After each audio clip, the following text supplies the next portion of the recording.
I'm confused. I know. Oh my goodness. It's like the 12th man. There's 6 crew members that are going obviously in the capsule, but nobody from Blue Origin will be in the capsule. It'll be the crew member 7 that has been training them. We saw Sarah Knights as the second driver in addition to Jeff Bezos. And then a little confusing, we've got a second crew member 7 who is going to be on Capcom or capsule communicator. Today her name is Laura Stiles. She will be the person that is in our astronauts' ears, communicating with them, making sure everything's going okay, also telling them, hey, this is when you can unbuckle, and this is when you can... That's her right there. That's Sarah Knights right there, exactly. And now we are looking at what? So now the crew, as well as you see Jeff Bezos there, have gone into the safety shelter, and we're gonna wait there. You see Sarah Knights on the right. She's gonna just communicate with the Blue Origin team that is at the other tower just next to the rocket to make sure that everything is set and sorted for them to do their final load. This happens very shortly here. We clock it at about T-minus 35 minutes, but we'll only do it when we're ready. And in case some of you are wondering what a safety room is or why it's there, it's, again, what Ariane was talking about. You want to keep these astronauts as safe as possible for as long as possible. Of course, they'll be safe when they actually get in the rocket, but just in case anything were to go wrong, we had the chance to go inside this room a few days ago, and it is, I mean, is it a bomb-proof room? Do you want to say that? I mean, it is. It is. Yeah, and you feel it when you're in there. You're like, oh gosh, now this it is feels real. Yeah. And after going up that elevator, you know, for us, I think that's the moment where we weren't even going into space, and all 3 of us were like, whoa, okay, it gets real serious. Yeah, but I love the access that we obviously have in being able to see these women before they go up. For those of you just joining us, we are T-minus 34 minutes to launch for NS-31, Blue Origin's 11th human flight.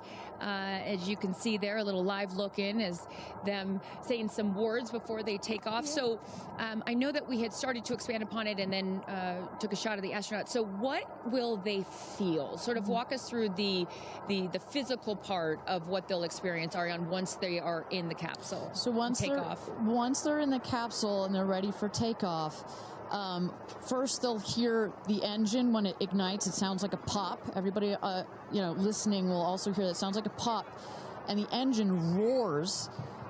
We hold the rocket down for about 7 seconds, make sure it's all ramped up. And during that period, that can actually be one of the most, frankly, nerve-wracking times, because you start to, if you're in the capsule, you start to see the glow of the flame. And here they come. Here we go. Loading into the capsule. And the significance here of the bell, and I should note before I have you explain that, each crew names themselves. They have named themselves the 6 taking up space, as each one is ringing a bell. And the significance of that is what, Ariane? This is one of our traditions. All astronauts throughout history in various programs have had their traditions. For us, we always want our astronauts to ring the bell. Above there, you see, light this candle. Those were the last words that Alan Shepard said right before he went to space. Alan Shepard, of course, the namesake of our vehicle. He was the first American into suborbital space. And we just like to let the stars know that we've got some people heading their way. Absolutely. As they load in, I will, in my world, we call it an audible here. Just if we have any sound from mission control or anything, I'd love to take a peek at what's going on in there and just give the folks at home some idea of what's happening there. There we go. There we go. So we don't have sound of it, but we can see all of the brain behind this beast. But I could tell you, Carissa, other than a couple of discussion points on the radio, honestly, it's about this quiet when you're in there. Really? That surprises me, because you would think, like, in a control room in TV, it's a chaos, right? In the best way, but in there, it's quiet. And honestly, chaos is, quite frankly, the last word I would use to describe our mission control. This team, they're working through very specific procedures on a very specific timeline. They've done their own rehearsals over and over again. We also want to keep the communication line open if anything, if anybody's got to call it out. But it is a very well choreographed team we've got. And, you know, when folks are wondering, you know, what exactly 2 days of this space flight, done rehearsals and dry everything that you're seeing here. They practice over and over getting inside this capsule, strapping themselves in. And, you know, one of the biggest things that they have to remember to do is when they get those, remember, they only get 4 minutes of weightlessness, 4 precious minutes. They have to unbuckle and then buckle back in at the exact right moment. So those are some of the things that they're learning to do and practicing while they're training in that building right behind us. As we look at New Shepard 31, the 31st mission, the 11th human flight here for Blue Origin. We are T-minus 30 minutes. Carissa Thompson, Kristen Fisher, Ariane Cornell with us, and Tabitha Lipkin at the tower. I am going to be leaving here in just a few minutes. I'm going to go to fallback 3, an area. Then I will wait for the capsule to land. I'll wait for the recovery team to come out and then bring you interviews from each of our astronauts as they arrive back here on Earth. I cannot wait for that. Again, we've seen them load now into the capsule, and I just would love, you know, some more play-by-play, Ariane, of sort of what now this process looks like, as it's all new to me. And for any of you that are also joining us for your first launch, welcome. And now we'll let the experts tell us what's going on. So you saw them loading. You saw them loading into the capsule. They are getting into their seats. They're getting into their harnesses. It's a 5-point harness, so clicking them all in. All right, we're hearing that Capcom right now. Sorry to interrupt you, Ariane, which is short for capsule communicator, and ready to do the astronaut comm check. So let's take a listen. Laura Stiles has the mic.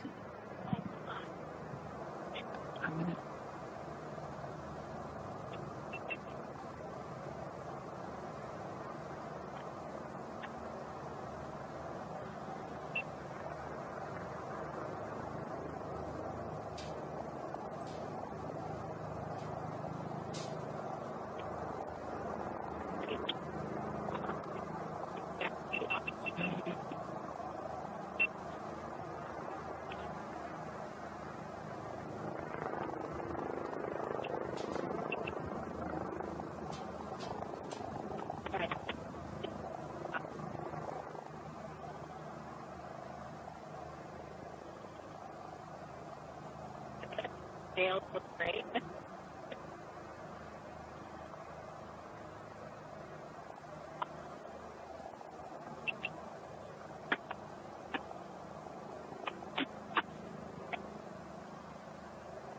Right.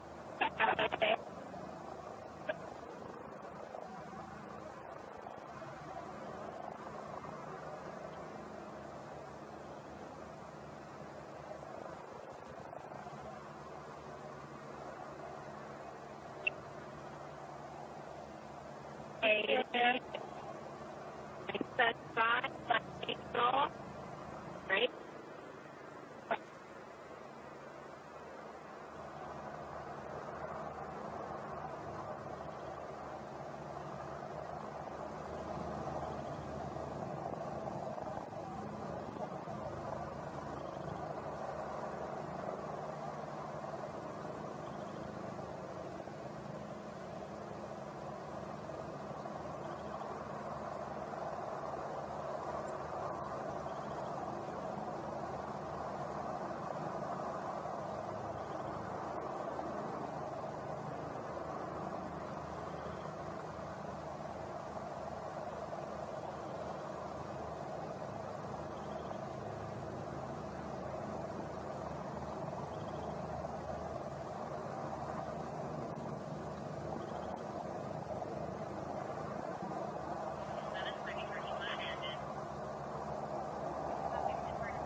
Welcome back, everybody. We are at T-minus 26 minutes and 50 seconds to go until NS-31. Blue Origin's 31st mission for our New Shepard rocket, our 11th human flight. I'm Ariane Cornell here with Kristen Fisher at the desk. Carissa Thompson has left to get into place for her viewing spot for the launch. We are waiting on Capcom, or the capsule communicator, to run the comms check with our astronauts. But Kristen, we were just talking a second ago about what's going on here. You see our crew member 7, Sarah Knights, who's coming out of the capsule there. She has helped load our crew into the capsule, has done just a double check, making sure those seatbelts are nice and tight, as well as made sure that the earpieces and everything are set for our astronauts. I should note, just as we give kind of we got this beautiful aerial shots this morning of the rocket. We have these sunshades you see on at the top of the capsule, that kind of white square. We've got one there in the foreground, and coming around you'll see another one on the back. Those windows are so large that it can kind of act like a greenhouse in there, and especially down here in the West Texas desert, it can get a bit toasty in there. So we've got some nice sunshade for their comfort. And I love that we can see some of the crewmates inside the capsule as they're getting strapped in. I think you could see Lauren Sanchez right to the left of the hatch right there from that camera shot. So pretty cool that you can see them this close to lifting off.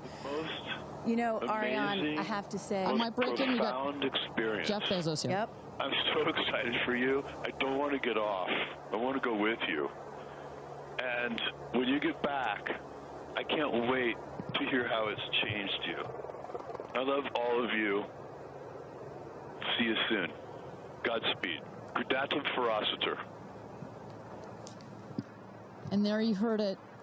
Some words of support from Jeff Bezos, founder of Blue Origin, also astronaut himself from our first launch.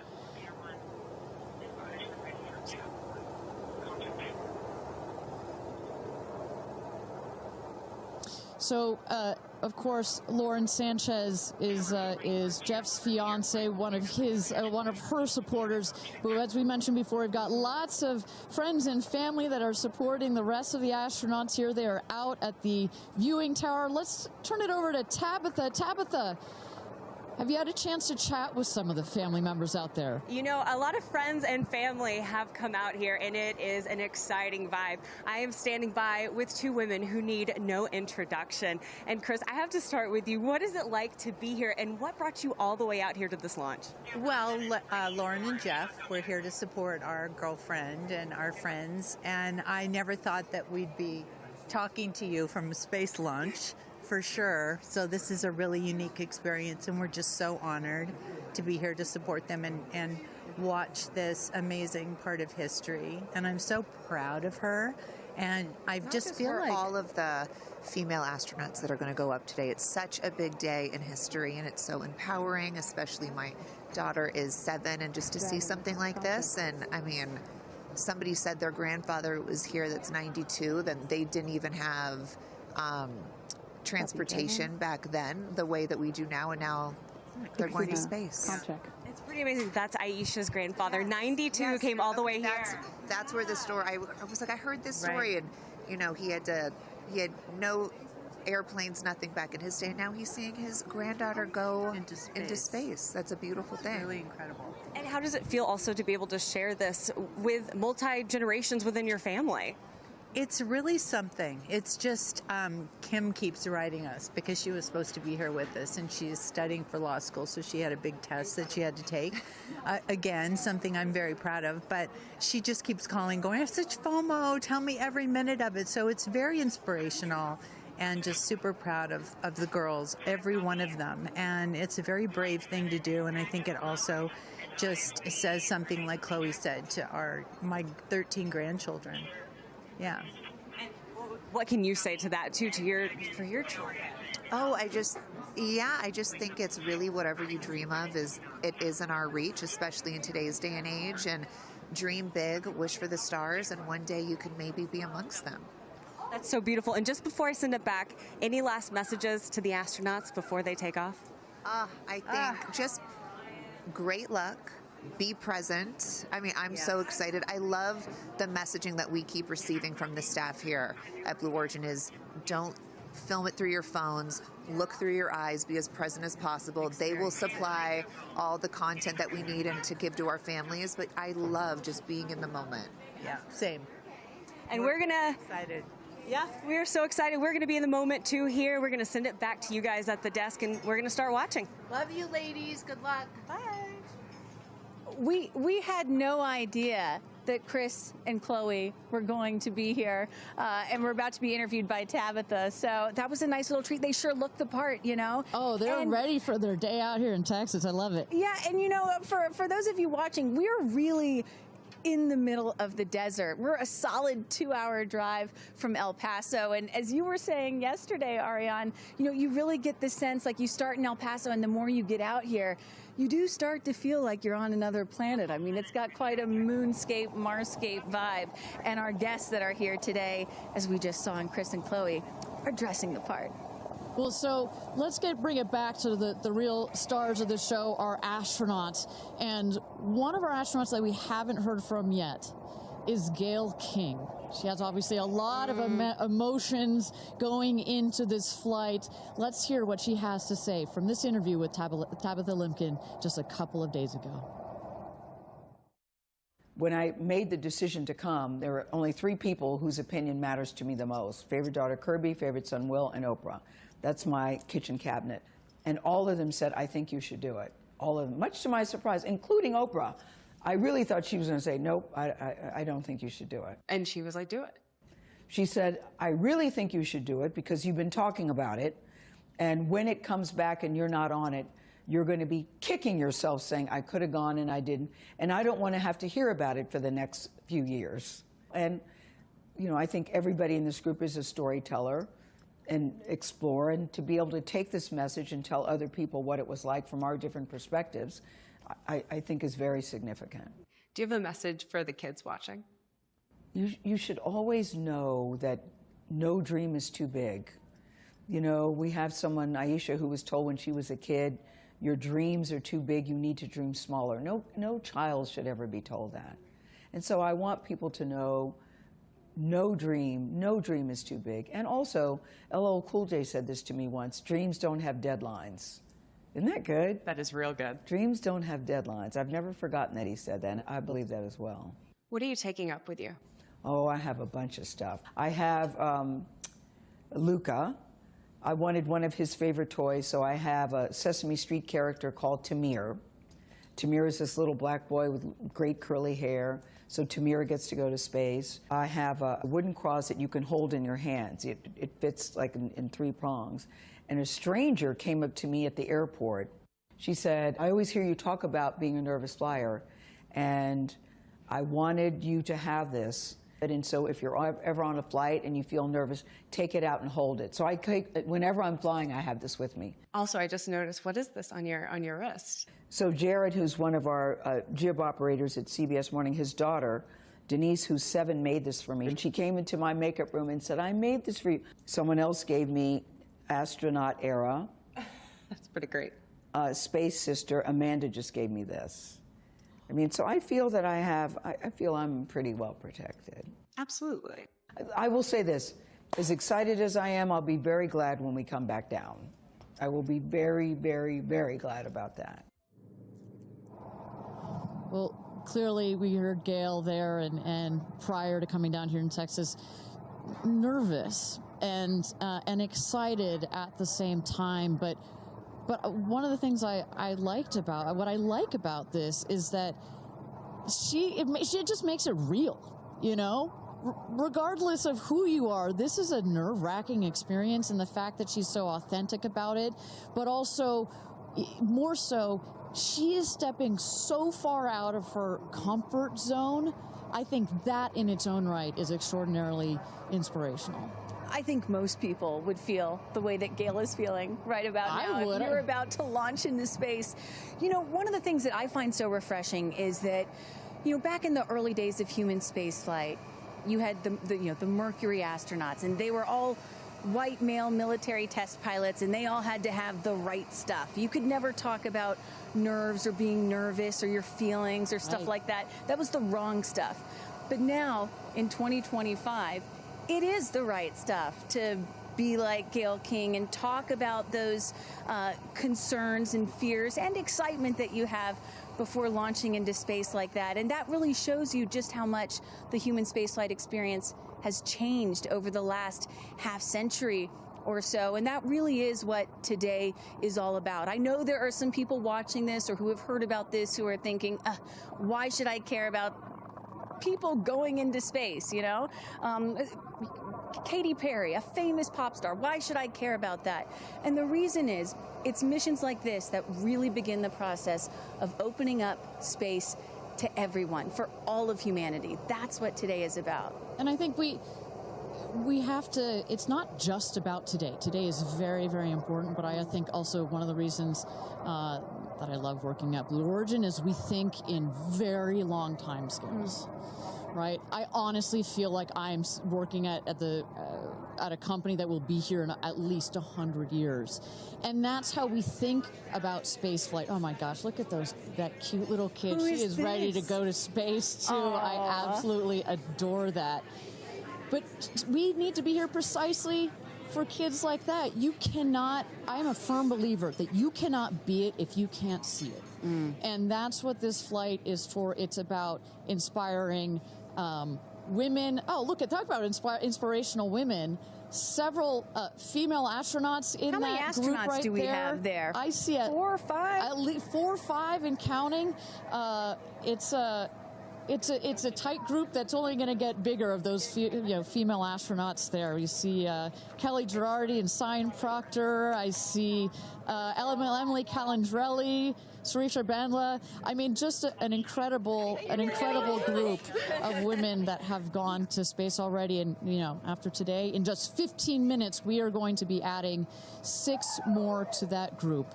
It's getting close, Ariane. It is getting close. So with that. Thank you again, everybody, for joining us for NS-31, our 11th mission, human spaceflight mission to space here. We are at T-minus 14 minutes and 30 seconds. Just to give you a little bit of a preview of what is to come, we're going to throw it back to mission control audio. And basically what that is we go through each of the important subsystems, and our flight director, shout out to Michelle Christensen, our flight director, our first female flight director at Blue Origin. She is going to lead that poll, and we're going to go to each one of the groups and say, are you ready to go for this flight? Is your subsystem ready to go for this flight or not? And they will go around the room, and with the final go, no, go, it will be game time here in West Texas for this launch. Look at that. Now, this child is a little younger than you were when your parents went to space. A little bit older. Oh, excuse me, a little older, pardon me. Yeah, because I was just 15 months old when my mom flew in space. And, I think about what it must have been like for her to be a first-time mom and training for her first space flight all in 1 year. And she was a part of NASA's original first 6 women astronauts alongside Sally Ride. Of course, it took them, those first 6 female NASA astronauts,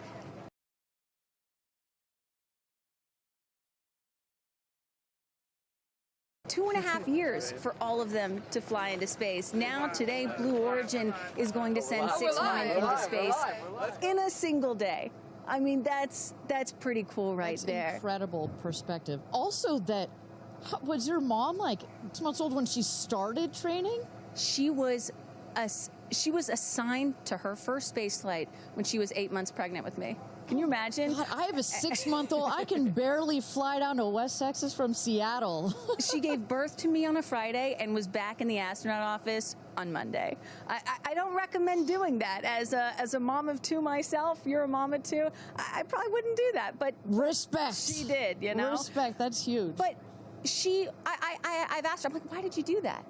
And she said, because I felt I had to prove something. I felt that I had to, pave a trail for women to come. And so as I'm sitting here today, I'm thinking a lot about what she did, the sacrifices she made to make what's happening today.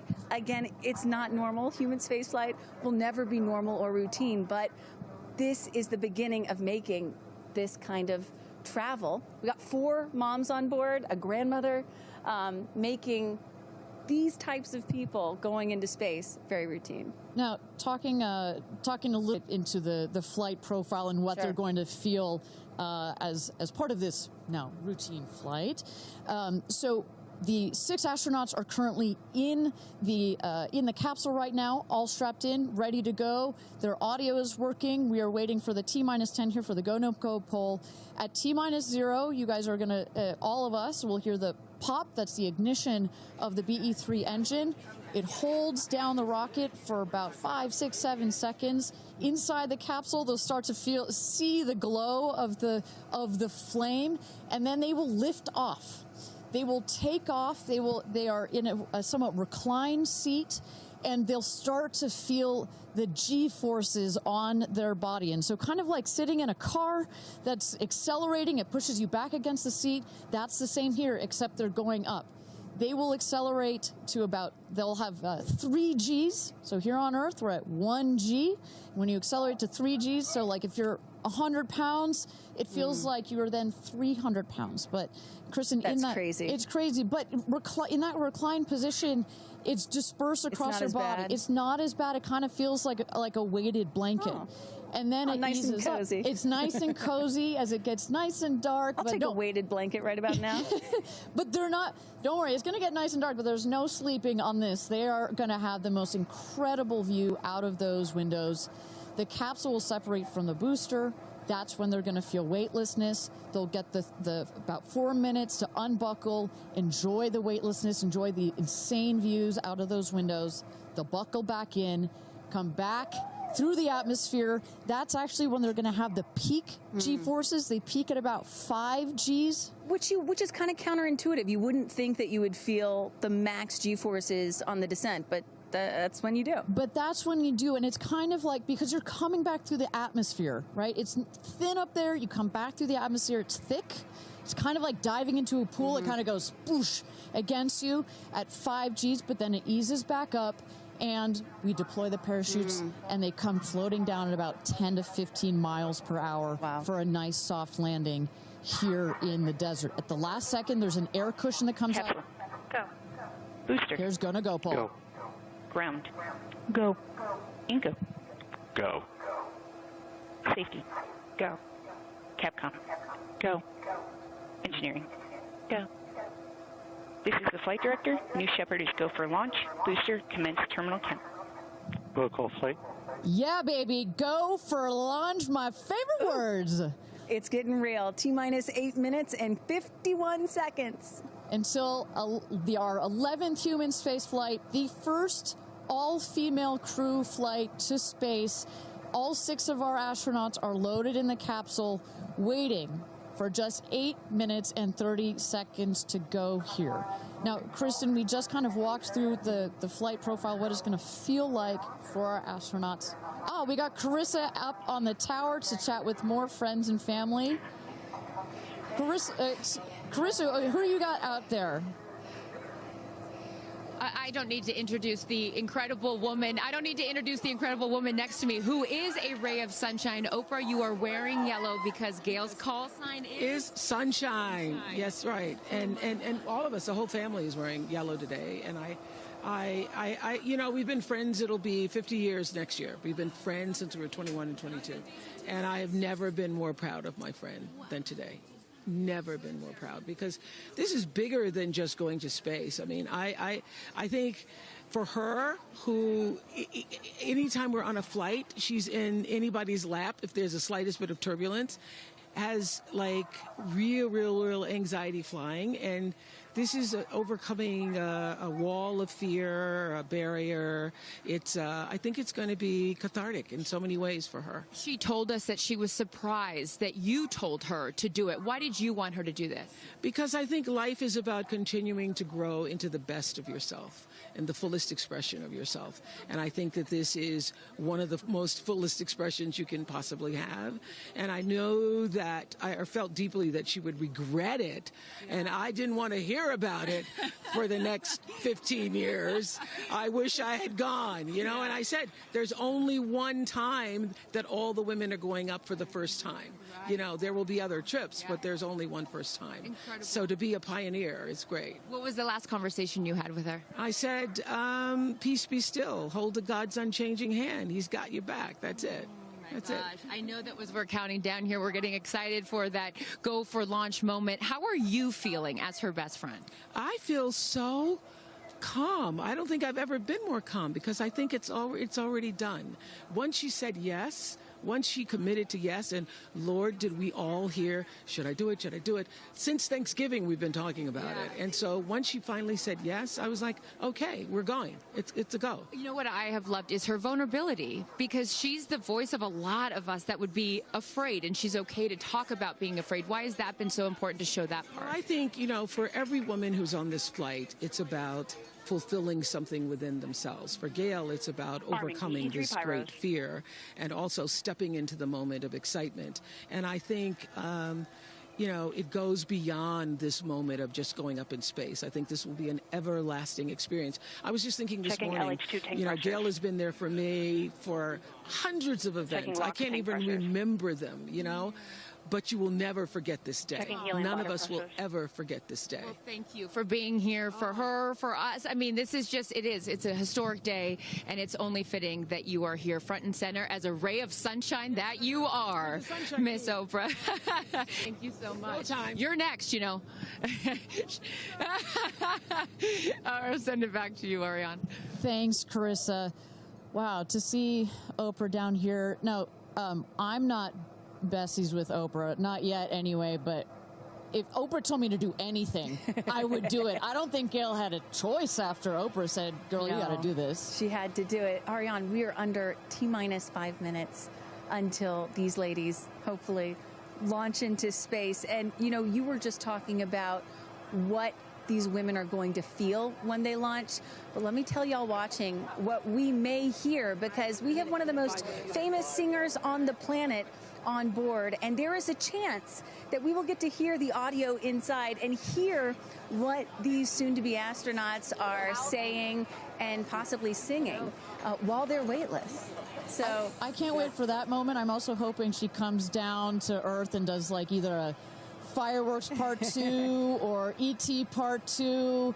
I think that's going to be, and I think, but let's stick on this point for 1 second, Kristen. I think one of the incredible parts about this crew is their ability to tell the story coming out of this in their own unique way. The way Gail can go on TV and talk about it.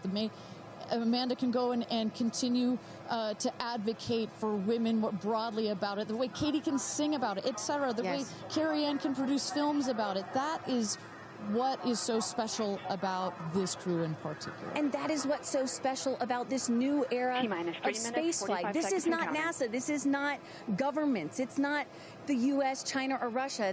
This is the commercial era. These are private companies, and this is Blue Origin sending the first all-female crew into space since 1963. And this is all going to happen so fast in just a few minutes, about 10 or 11 minutes from launch to landing. And don't worry, guys, I did the math. In case you're wondering, total duration of this mission is just about 3 Katy Perry fireworks songs. So play that song 3 times. That's how long this mission's going to be. Fantastic. Well, so at T-minus 3 minutes to go until our 31st launch of New Shepard, our 11th human space flight. Just to tell you what's coming up here. At T-minus 2 minutes, we send the show over to the vehicle. It goes into autonomous mode. Command engine controller ready to start. We have our team, of course, in mission control that have their eyes glued to the screen there. There you goes, mission control, quiet and intense. There's one of our crew member 7's capsule communicator, Laura Stiles. She is communicating our capsule in the ears of our astronauts. But what we're going to see in the last 2 minutes, you'll see the fins at the base of the rocket gimbal or just move back and forth. We want to make sure they've got free range. At the base there, you see the nozzle, the engine peeking out. The engine as well is going to gimbal, going to move. both in conjunction together, those two Pressing propellant systems. tanks to flight pressures. And when you are out there at this moment, this rocket feels like it is alive. It feels like it is a living, Retracting sunshade breathing, and capsule access hissing bridge. thing, right? And there's the gantry pulling back from the T-minus rocket. 2 minutes and counting. Transition to onboard hydraulic pumps. And this right here is the moment that they've been training for. 2 days, becoming a crew, becoming a team. After you go through an experience like this, it's more than a team. It's almost like a family. You are so tight to go through something as intense Executing as this. aft fin built-in test. And everything looking really good, Ariane. So far from mission control, everything is clean and green for this launch. T-minus 1 minute to go here.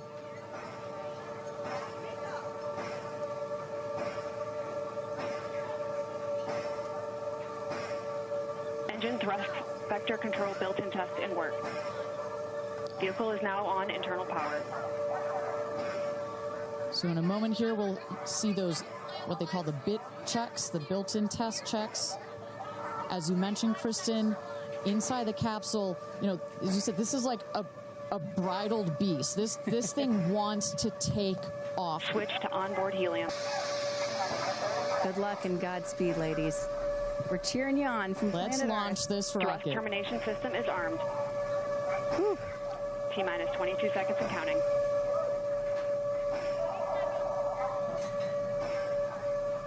Guidance internal. T-minus 10, 9, 8, 7, 6, 5, 4, command engine start, 2, 1, ignition.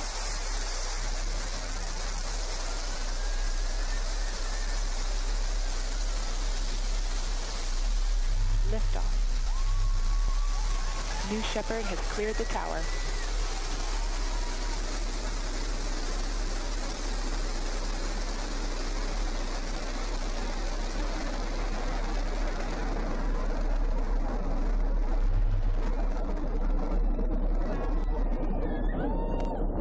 Flight. 6,000 feet climbing.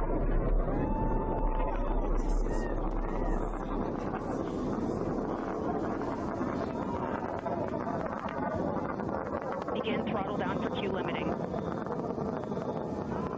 Engine response looks good.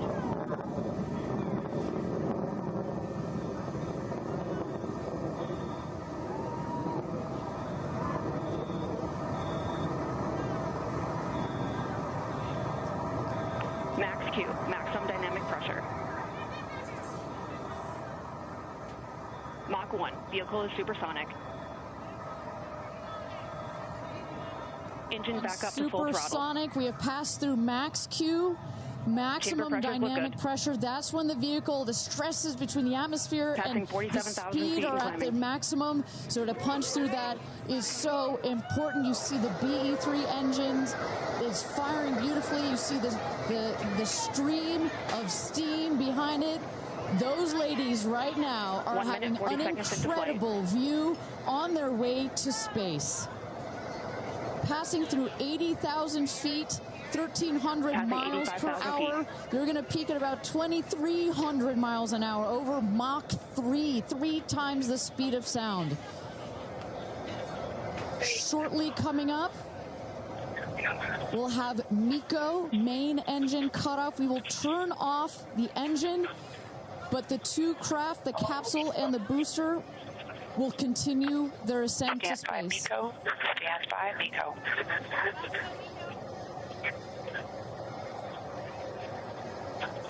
And our And there you, Stand by, separation. there you Stand saw by, separation. the main engine is turned off. We're now going to separate the capsule from the booster. And at that point, Kristen, that's when all 6 astronauts are going to start to feel the weightlessness. And shortly thereafter, we're going to let them unbuckle. Separation is confirmed. And that right there is the most critical milestone of this whole ascent. Oprah watching her best friend go to space.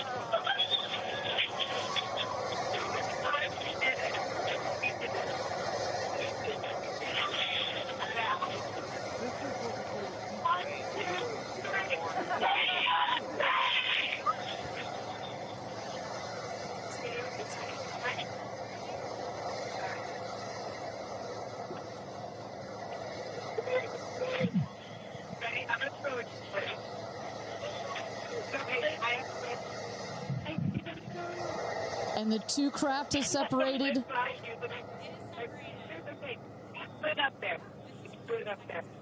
328,000 feet, 100 kilometers. Welcome to space, ladies, or shall I say, astronauts. Oh, the moon! You guys, I will have to tell you, look at the moon. Look. Oh, my God! Oh, my God! Oh, my God! That's our pink moon. I love you, Jackson! And just in case it wasn't clear, those are the astronauts. Those are their voices that you're hearing. And there, they have hit apogee, the highest point in flight, well over 345,000 feet, well over the Kármán line. Wow.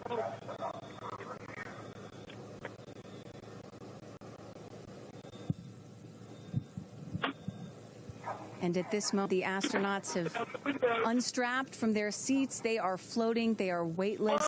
They are experiencing zero-G for the very first time in their lives. And Katy Perry did say that she was going to sing in space. I'm waiting for it. Waiting for it. 1 minute warning. 1 minute warning. So that is Capcom indicating a 1 minute warning for our astronauts to take in those last views before they get buckled back into their seats. At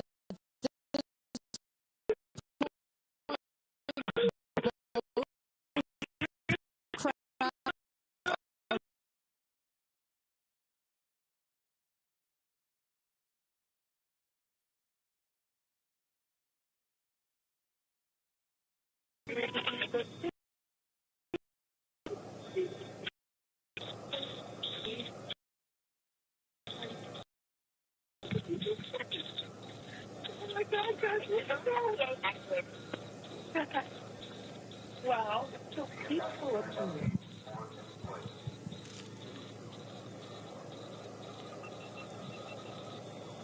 And you hear Dragon. Report status. Copy. Whip. Report status.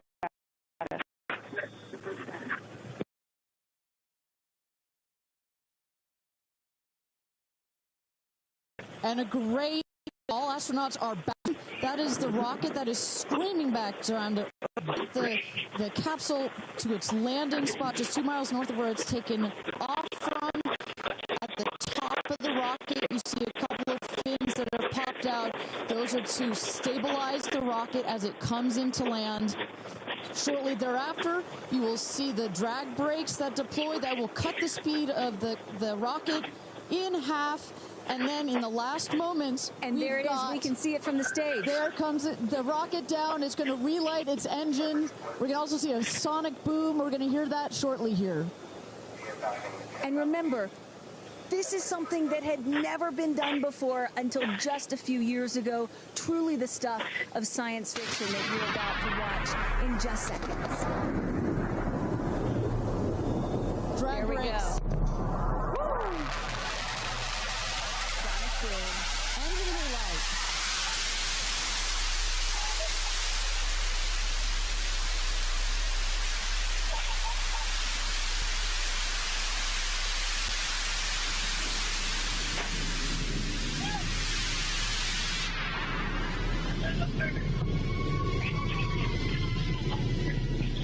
And booster touchdown. Welcome home, New Shepard. Picture perfect landing right there. Picture perfect landing. Right on target. You see that dust kind of creates this dramatic cloud that reveals the beautiful rocket that has just taken these ladies up to space and back. And I love the echo across the mountains. Is that what I was hearing there? That's what you were hearing. You heard the sonic boom, then you heard the engine relight, and all of that reverberates in this big, beautiful valley in West Texas. Stand by, drogues. Stand by, drogues. All right, shortly here, we're waiting to see the drogue parachutes deploy from the crew capsule. Those are like the guide parachutes. There go the drogue parachutes. Just free-falling right there until those drogues came out. And then next will be the main parachutes that get pulled out. Hear that screaming inside the capsule? And all 3 parachutes reefing, and they will slowly inflate, slowing the capsule to a nice, smooth 10, 15 miles an hour. They are cruising back home. 3 good parachutes.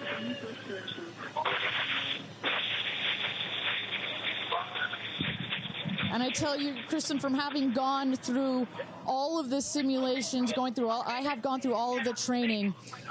They put you in the capsule that simulates all of this, including the sounds, and when you hear the motors of the parachutes pop out, that is the best moment in flight. Because I know Blue Origin does everything they can to make this as safe as possible, and y'all have an impeccable safety record, but it still has to feel really good when you know that you're coming back to Earth with those parachutes fully deployed.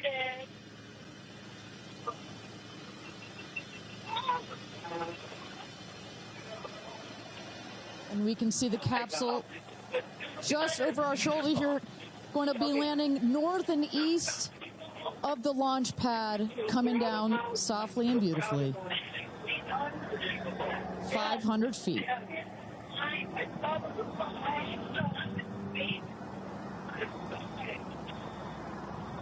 And you will see a puff of smoke when it touches down, a puff of dust. That's normal. A puff of dust, last milliseconds, air cushion that will kick up the dust. It's a very soft landing despite the sporty perception. There it is.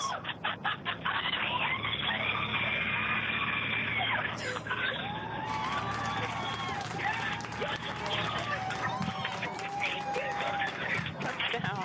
Congratulations and welcome back to Earth. Do status check. Double shot. Kristen, just some incredible images there. The capsule. Copy. Welcome back. Feather. Nice. Let's wait for just a moment here. Make sure they're doing health checks in. Beautiful.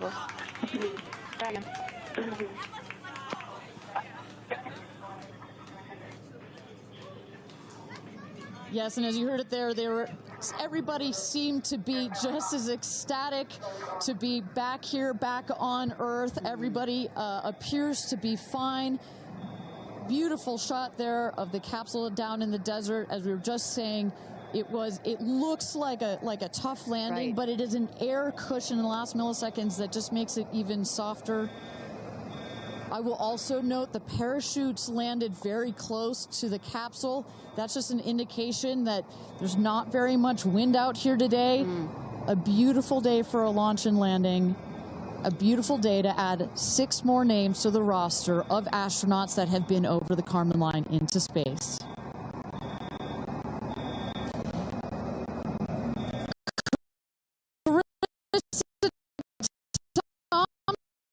Thompson. What's the view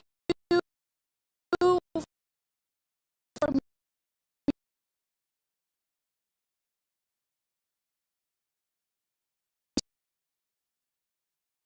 As you guys, as with Orlando Bloom, jump in the car to go meet. Pretty, and only imagine how these astronauts, now that we can officially deem them astronauts, are going to feel. I can't wait to get their reaction. We are headed out there now. I will check back in with you as soon as I have them. Sounds good, Carissa. And as everybody can see, she is those recovery crews are screaming out there. So we actually send them out as soon as we spot the capsule. And there's little Rose, Katie's daughter, who is just Daisy, excuse me, who is just seeing her mother go to space and come back. I'm sure she cannot wait to say hello. So, but as I was mentioning, the recovery crew is heading out there. We send them out as soon as we can see the crew capsule and spot the crew capsule descending. There will be at least 2 trucks that go out there. What you'll see is they will come around the capsule. We also have crew member 7 who's in there. She will run out, go around to each window, make sure that each astronaut is fine, and the recovery crews will safe the capsule before we exit the astronauts. You know, it's hard to pick a favorite moment, right? Launch, landing, it's all good. But the moment coming up might be my absolute favorite, right? It's the moment the recovery team gets out there, then all the friends and family, and we get to see the astronauts emerge from the capsule, and we get to hear what they thought from the last, 10 minutes or so that they were up in space. And I think one of my favorite things that I've ever seen in covering space, certainly with Blue Origin, was that moment for William Shatner, Captain Kirk, as he emerged from the capsule. And this is exactly why you want to send people that are not just professional astronauts into space. What he said was so moving that day. 100% agree. But it's not just the astronauts that are here that are being moved by this event. We've got Tabitha that's with some of the friends and family out there. Tabitha, give me an update from the viewing platform. I mean, not a dry eye in the stand, I tell you right now. Chloe, I just want to know from your perspective, that moment, what was it like? I don't think I realized how emotional it was going to be, and I literally had chills all over my body from the second it launched until the moment I just saw it land. And it's sort of hard to explain, because I don't think you would be that emotional, but it's incredible. It takes your breath away. And I feel like I have all this adrenaline and I'm just standing here. Right? It's very true. Same. It's really, first of all, we're so thrilled that the girls are safe and everything went so well. And so that's a relief because but to hear the girls screaming and having such they said they saw the pink moon. Yeah. I heard the audio. I was like, that is the coolest thing. I cannot wait to get the footage from inside and to see that. I want to hear every little emotion that they had, and we can't wait to see the footage from inside. What are the chances? The pink moon, the rocket launch. It's so exciting. It's a great day. It's been a pretty phenomenal day. So when are you guys going up is the real question. Oh my gosh, I don't know. But this made it a little more enticing. Never. Right. That's what I love. You can go on behalf of the rest of us, but thank you. I think we'd all drag you off of the tarmac before we let you go up. But, I like you being an observer. Okay. Yeah. Well, we love being able to share this experience with you, and thank you for sharing how you feel out here with our audience. So it's been really, really incredible. So yeah, the emotions are high because it's so exciting and energizing. And gosh, Kristen, Ariane, I don't know what to say. I did cry. I didn't think I was going to cry, and I cried. Tabitha, I love you. Put Chloe and Chris. Are you guys going up? Keeping up with the Kardashians. In space. We're waiting for it. That's the all next all lady launch. Well, thank you so much, Tabitha, for that. And you could see that, you can hear that, you can hear from Tabitha. Even she is emotional and has tears in her eyes. When you're down here for one of these launches, and Carissa, when we get her back on the line, I'd love to hear her thoughts on this. The intensity and the energy and the emotion out here, even though you're in this remote place, but it all gathers here in this valley, and it's really intense. No matter how many times I've seen all 31 of our launches, it gets me every time. Well, anytime somebody says, I don't get it, what's so exciting about space?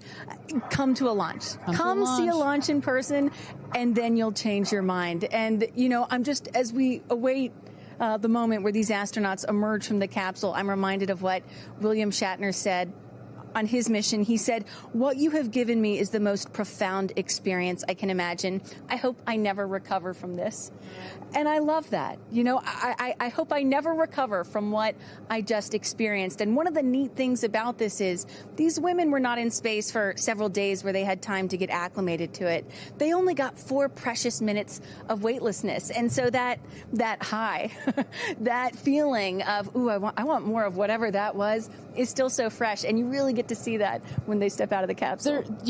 We catch our astronauts. I mean, their minds are still in the process of being blown when they come out of the capsule, and Carissa is going to capture those moments for us shortly here after we get our recovery crew. You see there some of the already started lining up there, while the recovery crew, you've seen some images. As I mentioned, they're safing some of the systems on the capsule. We want to release all of the excess air and gas that created that nice air cushion. We'll remove the parachutes, make sure nothing gets tripped up. Also, we reuse those parachutes. And then crew member 7 will take the stairs up to the hatch. It's like a good 3.5-ish feet off the ground, so it just makes the getting out of the capsule that much more comfortable. Crew member 7, last but not least, crew member 7 will open the hatch, and we'll get to see one by one as these lady astronauts now exit the capsule. And a lot of people are probably familiar with seeing, NASA astronauts or Russian cosmonauts emerge from a spacecraft after a long-duration flight on stretchers or, glorified. They need some assistance because they've been exposed to zero-G for so long. Not these astronauts. They're not going to need any assistance. That's one of the beauties of a suborbital spaceflight. You feel great. You don't have to deal with space sickness, right? Exactly. And that's, to that point, this flight, because you're basically going straight up and then over the Kármán line and straight back down. Some astronauts, I think you mentioned your mother may have experienced a little sickness up there.